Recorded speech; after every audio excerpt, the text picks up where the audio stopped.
They really hate the administration. Who voted for them, guys?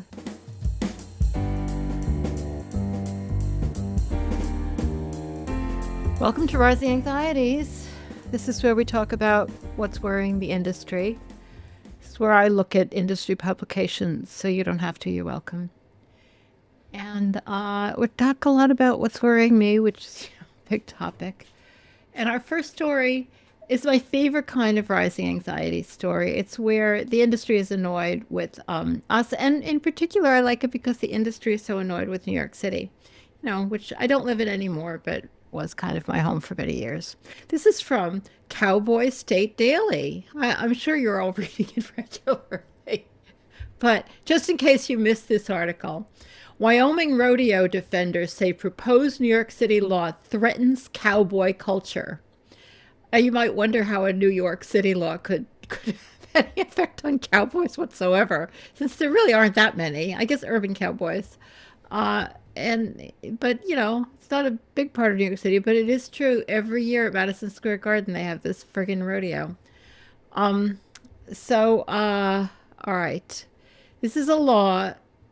Obviously, there were some shenanigans going on here because it was put on the New York City Council's New Year's Eve agenda, and it was sponsored by Voters for Animal Rights, great organization. And it didn't pass, but as they point out, this wasn't the best time to get a vote on anything. So somebody must have snuck it onto that. But they're going to re-up the measure this year, and apparently cowboys all over the world are just really worried about this.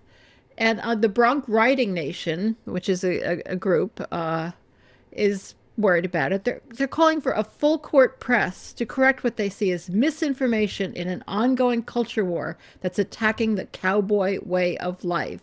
Like, what is the cowboy way? I mean, is there such a thing as cowboys who like from the 1800s? Like, is it mostly just a rodeo thing? I don't even know. But they're really worried. I just really appreciate that. New York has relevance even to cowboys. It's a little bit like the first broken window on an abandoned building.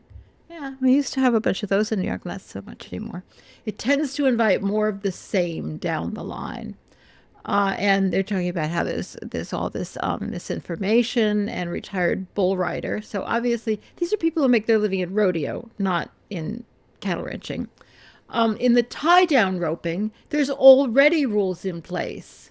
This is, calf roping, which is, I think, widely considered the most terrific of rodeo events.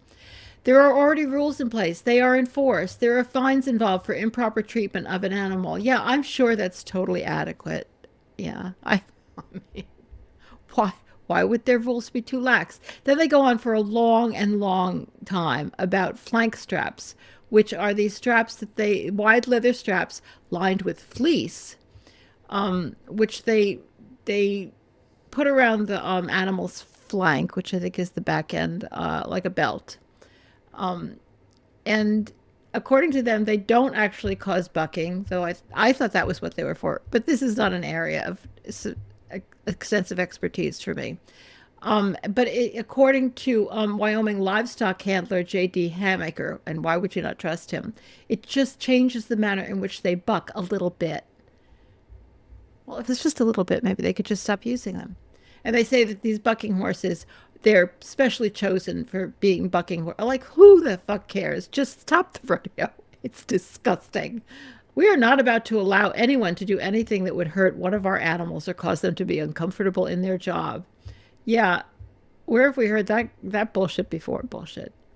Not every New Yorker hates rodeo, and then they cite to New Yorker Danielle Menino. Just they found a New Yorker. That's her only title. She's a New Yorker. She says that people enjoy it, and it's a lot of people's livelihood, so it doesn't bother me. If it's somebody's livelihood, does that mean it shouldn't bother you? Um, people have livelihoods doing all sorts of peculiar things. People just probably aren't informed. Yeah, I'm informed. I really am. And it is pointed out here that electric prods have strict guidelines. Well, thank goodness. As long as, we could use them on kindergartners too, as long as we have strict guidelines, I guess. They've been proven to be completely humane. I love that they're so upset about this.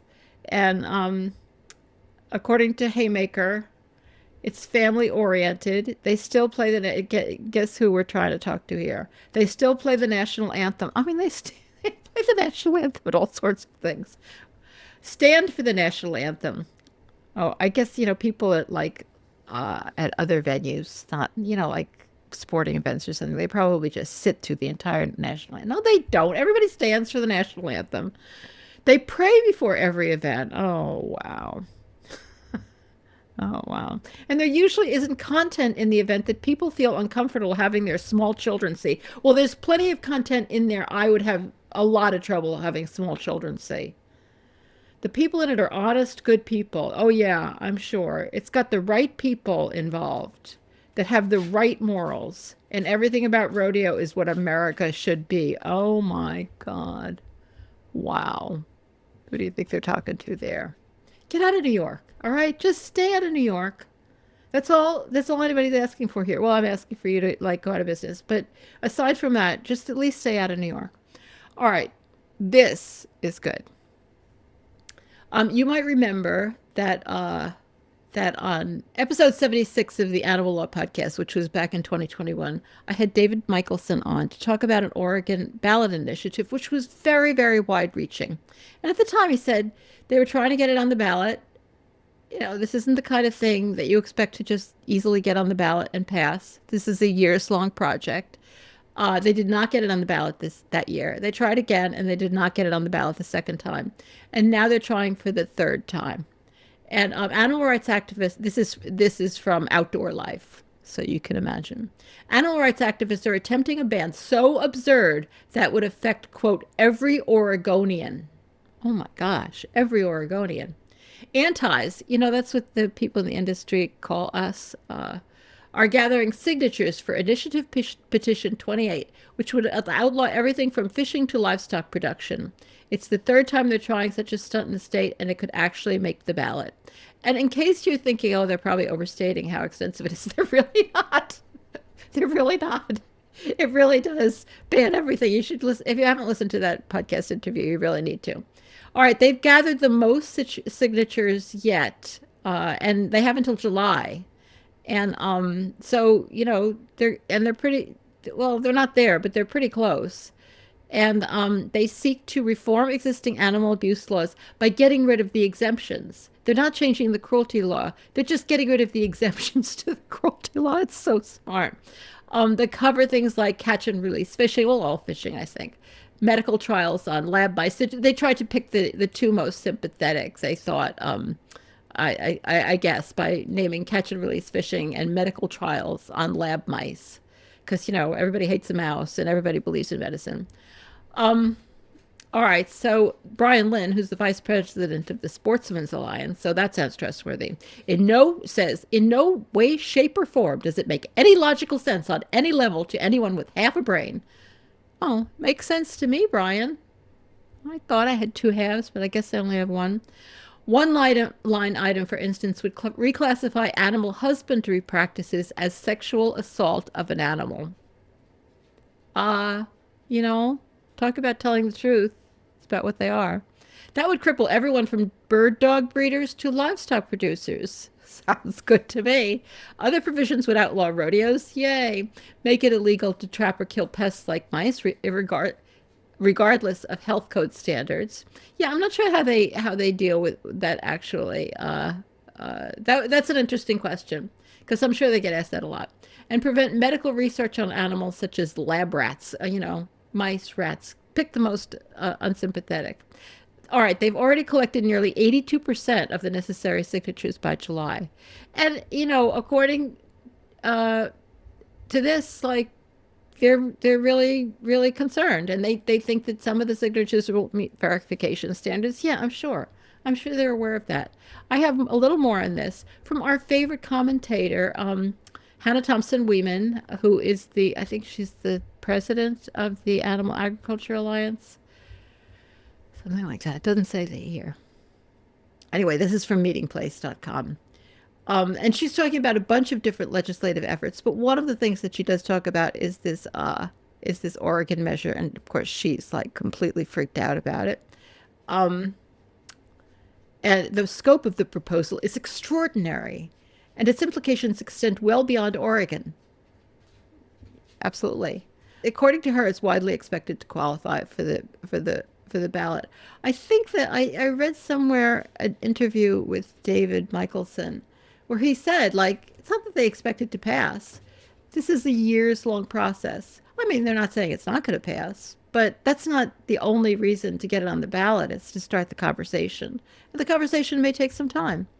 All right. Other things that she's concerned about is foie gras, renewed activism targeting foie gras. All right. The D.C. Board of Elections has approved a proposed foie gras sales ban for circulation, which allows proponents to begin collecting signatures. In Portland, again in Oregon, I mean, Oregon is on fire. A proposal to ban the sale of foie gras recently failed to advance out of a city council committee. Oh, I guess it's not on fire. um, but I love that these quotes even always get in here. Even so, advocates have been clear that they view the vote as temporary and intend to continue pursuing restrictions through other policy avenues. You know, people aren't giving up. This is not, nobody's seeing this anymore as a one-shot deal. Denver, of course, we are familiar with. They have had two rather widespread ballot initiatives. I really thought the lamb slaughterhouse one was going to pass, but it didn't even come close. Um, but now they have gathered enough signatures to qualify their foie gras sales ban for the ballot. So that's going to be on the ballot. And as she points out, from the activist's perspective, foie gras is viewed as a strategic starting point rather than an end goal. Exactly. I mean, I find it frustrating that we're still talking only about foie gras, but you know, she's really worried about it. So that makes me really happy. That's the point of doing Rising Anxieties, to find out that they're worried. Let's see what else. Oh, the lab grown meat stuff. And, she talks about also the labeling of plant-based foods, particularly the one that was just struck down by a federal court in Texas. Yeah, you're feeling in the courts as well, not just in the voting box. She points out that establishing a precedent in which state law determines which food products may be sold creates risks that extend well beyond any single category. So isn't that exactly what they're trying to do? That they're trying to pass these laws that determine which food products may be sold. This is like I think she's a little confused. I got a little confused about that too. Like that's exactly what they want to do with quote unquote lab grown meat. They want to have state law determine which products may be sold. I agree with you, Hannah. All right, taken together, she concludes the legislative and ballot initiatives emerging in 2026 reflect a clear shift in activist strategy toward local jurisdictions, direct democracy, and litigation-driven change. I'm not sure it's a shift because I think, well, there has been more of a shift toward local, but direct democracy and litigation have been tactics for a long time. But it's always makes me happy to hear that Hannah thinks we're onto something. All right. This is one of those articles from a dairy. It's usually the dairy people. The dairy people are in love with themselves, or they're trying to convince themselves that their horrible lives are worth it, because they just all right. They're just constantly publishing these self-congratulatory articles. Grit, sweat, and the grind. The relentless parallel between pro football and dairy farming. I always think of those things as exactly the same thing. It's a little harder to get into pro football, but from NFL training camps to the 365-day dairy grind, discover why elite discipline, calloused hands, and no off-season are the shared requirements for both professional athletes and producers. Yeah, I mean, what do these people think the rest of us are doing? Just like watching TV all the time? I don't know. Though we do watch TV once in a while, which is nice. I bet they do too. Whether we're talking about sports or farming, you don't last long unless you're willing to do what others won't. There is no off season, not in football, and certainly not in dairy.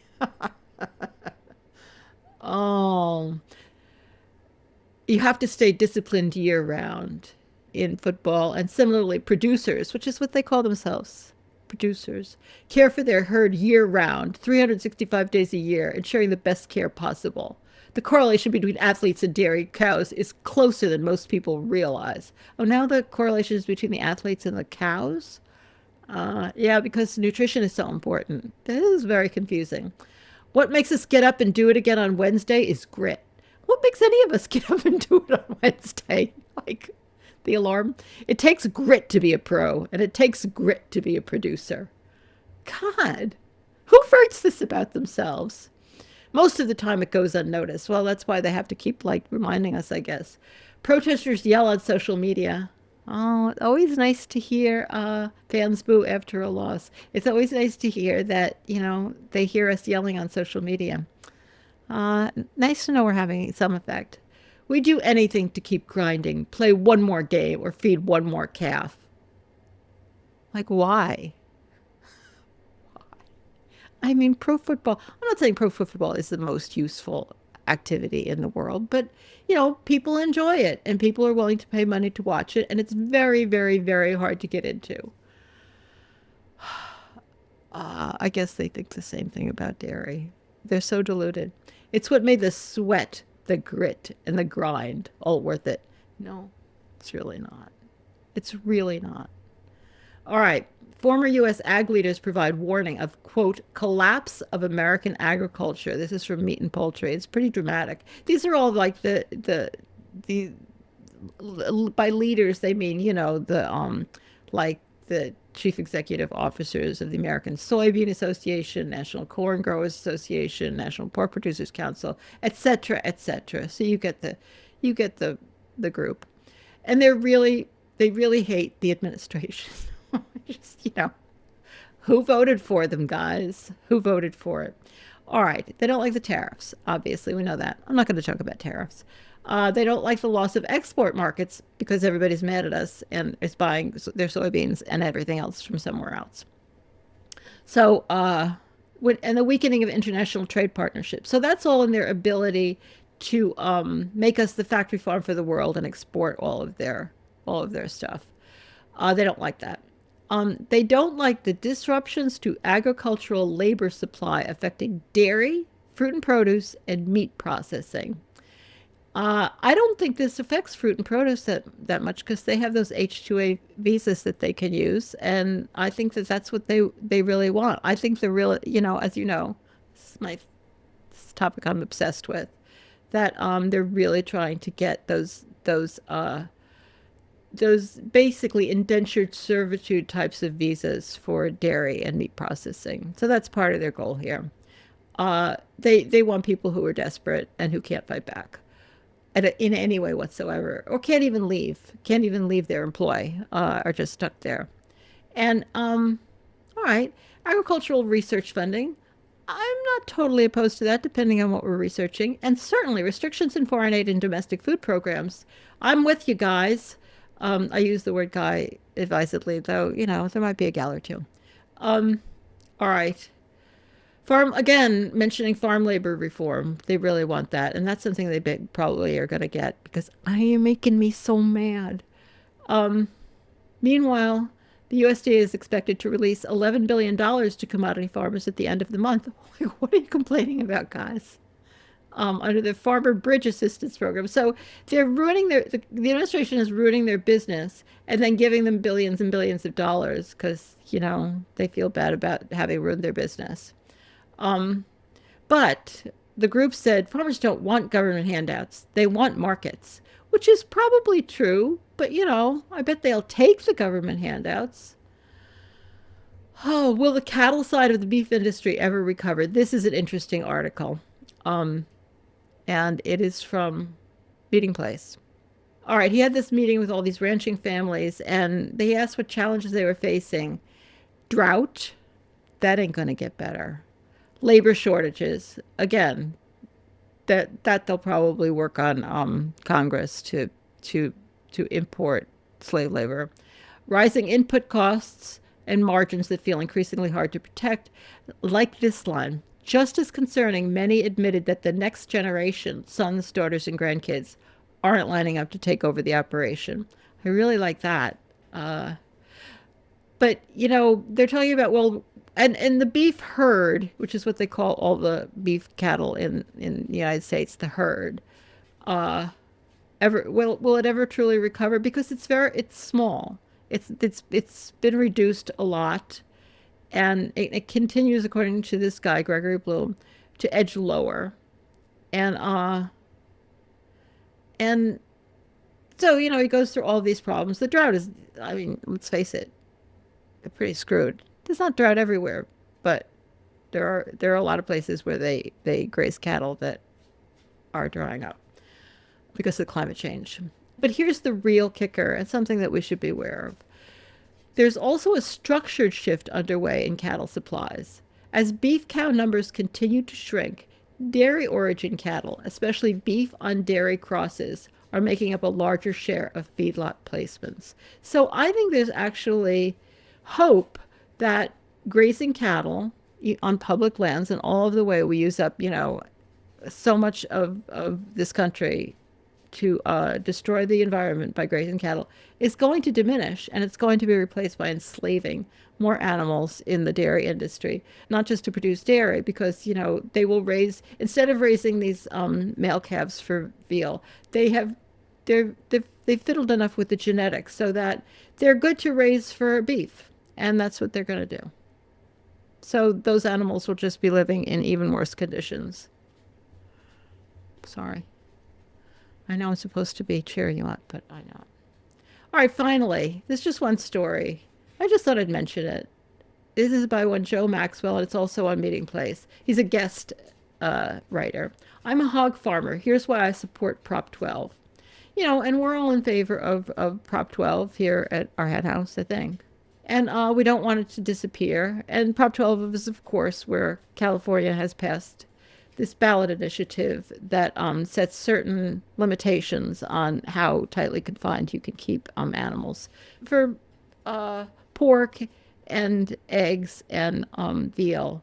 And with, there are exceptions. There are exceptions. But in general, it covers those industries. So this is a pork producer. And of course, the pork industry is trying desperately, has tried everything they could to try to get Congress to prohibit California from doing this, which Congress could do. Even though it's been held to be constitutional, that doesn't mean it's constitutionally mandated. It's just not unconstitutional as it stands now. And this guy is a pork producer who has started raising pigs for the California market, and I guess for other markets as well, and doesn't want this eradicated because he's doing fine. And he points out the obvious truth, which they keep trying to obfuscate. Prop 12 doesn't ban pork production or tell farmers how to operate in their home states. That's what they're always claiming, that California is legislating for the country. It sets minimum space standards. My glasses are so dirty, I can't read my computer. I'm going to just take them off. Yeah, I can see so much better without them. It sets minimum space standards for pork sold into California's market, standards voters chose to support with their dollars. So farmers who want access to that market meet the standard. Farmers who don't aren't forced to participate. This isn't radical. It's how markets work. It's nice to hear this from the other side as well. Oh, I guess they're not on the other side on this, but from a hog farmer. And they just talk about how the big players in the industry want to control everything, and that's what this is really about.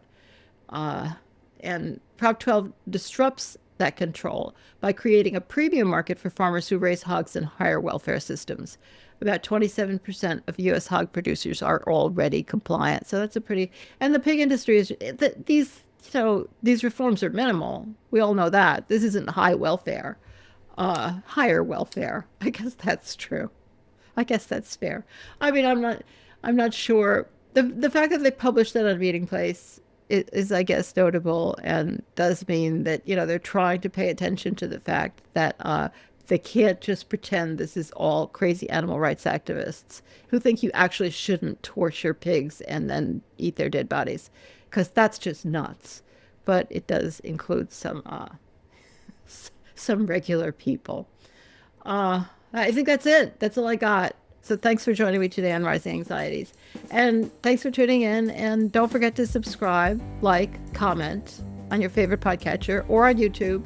And tune into our other podcasts, The Hen Report and the Our Hen House interview. Thanks so much for being here.